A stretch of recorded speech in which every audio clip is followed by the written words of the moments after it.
গান গেয়েছে, শুনবেন নিশ্চয়ই। শ্রদ্ধেয় সৌগতদা, কাকলি, ব্রাত্য, সুজিত, এদিকে তাপস, সুব্রত গঙ্গোপাধ্যায়, নির্মলদা, সুপ্তি, কৃষ্ণা, শোভনদা, Narayan, Partha, Sharad, Mukesh, Sanjay, director, the fire brigade, প্রশাসন, ক্লাব, সংবাদ মাধ্যম, শিল্পীরা যারা আছেন, ডাক্তার নামটা কি ভুলে গেলাম, বলেছি, শিল্পীরা যারা আছেন, কেউ কীর্তন শিল্পী, কেউ ধামসা মাদল শিল্পী, কেউ বা নৃত্যশিল্পী, কেউ বা সঙ্গীত শিল্পী, কেউ বা ঢোল বাজাচ্ছেন, মেয়েরা পুজোয় যেটা আমাদের বাজে ঢোল, ঢোল বাজানোর সাথে পুজোর একটা সম্পর্ক আছে। আদিবাসী মা বোনেরা যারা আদিবাসী নৃত্য করছেন, উপস্থিত আছেন। বাংলার কৃষ্টি সংস্কৃতি নিয়ে যারা নৃত্য পরিবেশন করছেন। এছাড়াও ছৌ নৃত্যও আমি দেখেছি। তাছাড়াও বিভিন্ন হাতের কাজের বিভিন্ন সৃষ্টির মধ্যে দিয়ে বিভিন্ন কলা কৌশলীরা তাদের যে সৃষ্টি নিয়ে দাঁড়িয়ে আছেন, তাদের সকলকে আমার অনেক অনেক অভিনন্দন এবং শুভনন্দन। কাল से नवरात्रि भी शुरू होगा, आप लोग को नवरात्रि का शुभकामना भी है। আপনারা জানেন আজকে আমি আসলেও আজকে আমি পুজো মণ্ডপ উদ্বোধন করি না, কারণ আগামী কাল থেকে মাতৃপক্ষ শুরু হবে। মহালয়ের পরে সে কাজটা আমি করি। আজকে আমার ফায়ার ব্রিগেডের বীরপাড়ায় এবং দুবরাজপুরে অনেকে উপস্থিত আছেন। তাদের মধ্যে চাদু আছেন, রানা আছে, কাজল আছে, ডিএম আছেন, এসপি আছেন, আরো অনেকে আছেন, বিকাশ আছে, চাদু আছে, বীরপাড়াতেও বুলুচিকে আছে, প্রকাশিক বারিক আছে, আরো অনেকে আছেন, মৌয়ারা আছেন, ডিএম এসপিরাও আছেন। অভিনন্দন জানাচ্ছি। আর যে বাইকগুলো তৈরি করা হয়েছে এই কারণে, ফায়ার ব্রিগেডের অনেক গলি ঘিঞ্জিতে যখন আগুন লাগে, খুব কনজেস্টেড এরিয়া, দমকল ঢোকার যেখানে রাস্তা নেই, কোটি কোটি বাড়ি আছে এরকম, সেই জায়গাটায় যাতে ফায়ার ব্রিগেডের গাড়ি ঢুকতে পারে, সেই জন্যই এই সিস্টেমটা করা হয়েছে। সাথে সাথে কিছু ই সাইকেলও পুলিশ করেছে। মেয়েরা দাঁড়িয়ে আছে ই সাইকেল নিয়ে, যেটা হাতেও হ্যান্ডেলেও চালানো যায়, ব্যাটারিতেও চালানো যায়। ওটাও মেয়েদের দেয়া হচ্ছে, যাতে ই সাইকেল নিয়ে তারা হট করে কোথাও কিছু এমার্জেন্সি হলে গলি ঘুপচিতে ঢুকতে পারে, যেগুলো খুব কনজেস্টেড রোড। আপনাদের নামটাই শ্রী ভূমিশ্রী, আমি একটু উল্টে দিলাম। লক্ষ লক্ষ মানুষ আসেন এই পুজো দেখতে। আমি বলবো ট্রাফিক সিস্টেম যাতে ডিস্টার্ব না হয়। আগের বারে আপনারা খুব কেয়ার করেছিলেন, এবারেও দয়া করে কেয়ার করবেন, কারণ এয়ারপোর্ট যাওয়ার রাস্তা এটা অনেক মানুষকে এমার্জেন্সিতে এয়ারপোর্ট যেতে হয়, তারা কেউ যেন ফ্লাইট মিস না করে, এটা কিন্তু আমাদের দেখার পবিত্র কর্তব্য।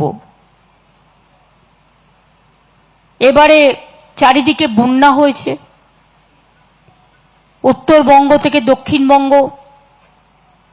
আমি সবকটা জায়গায় মোটামুটি মিটিং ব্যবস্থা করা, ত্রাণ দেওয়া থেকে শুরু করে সরকারের পক্ষ থেকে প্রশাসন, চিফ সেক্রেটারির আন্ডারে পুলিশ, আমাদের দল এমনকি দলের নাম ব্যবহার করেনি, টোটালটাই আমরা পশ্চিমবঙ্গ সরকারের নামে কাজটা করেছি, একটাই প্ল্যাটফর্ম থেকে। এবং আমার অনেক সহকর্মীরা সাহায্য করেছেন। একটা জায়গায় কিচেন তৈরি করে খাবার দেয়া যায়, কিন্তু মনে রাখবেন এই সময় ড্রাই ফ্রুটটা খুব কাজে লাগে। আমরা প্যাকেট করিয়েছি আমাদের ছেলে মেয়েদের দিয়ে, চাল ডাল আলু তেল সোয়াবিন, কোথাও দুধের প্যাকেট, কেকের প্যাকেট, বাচ্চাদের বিস্কুটের প্যাকেট, যাতে তারা প্রয়োজনীয় জিনিসগুলো পায়। পার্থ এখানে উপস্থিত আছেন, পার্থ ভৌমিক। প্রথম ত্রাণটা কিন্তু পার্থরা আমাকে বানিয়ে দিয়েছিল এবং আমি সেটা ঘাটালে পৌঁছে দিয়েছিলাম পুলিশকে দিয়ে, এসপিকে দিয়ে, কারণ ওদের বোটে করে করে গিয়ে দূরে দূরে মানুষগুলোকে দিতে হয়েছিল। তাছাড়াও বড় মা ওখান থেকেও 2000 প্যাকেট ওরা দিয়েছে, সেটা আজকে যাচ্ছে, গতকাল চলে গেছে। ওটা আমরা দিয়েছি সম্ভবত ভূতনিতে, মালদার, কারণ ওখানে ভূতনি চকে খুব জল জমে। ঘাটালে আমি আগেই পাঠিয়েছি, খানাকুলেও পাঠিয়েছি, আরো পাঠাচ্ছি। হাওড়ার ছেলে মেয়েরাই উলুবেড়িয়া, আমতা, উদয়নারায়ণপুর ওইগুলো করছে। তাছাড়াও জয়রামবাটি কামারপুকুরের যে রামকৃষ্ণ মিশন, তারাও আরামবাগে কিছুটা কাজ করেছেন। এছাড়াও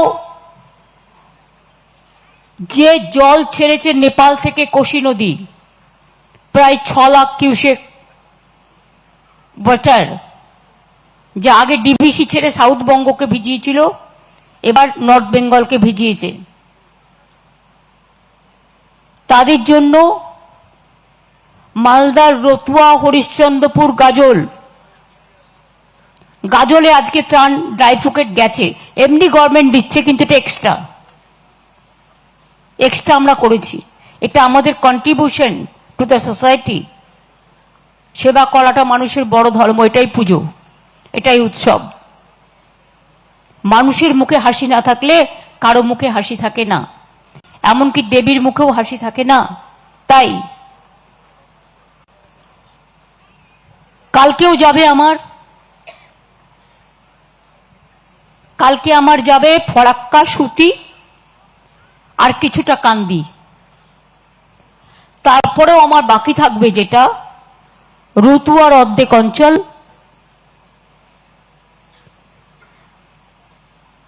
খানাকুলে পুলিশও দিচ্ছে, প্লাস আমরাও পাঠাচ্ছি, এমনকি বাচ্চাদের জামা কাপড়ও পাঠানো হচ্ছে।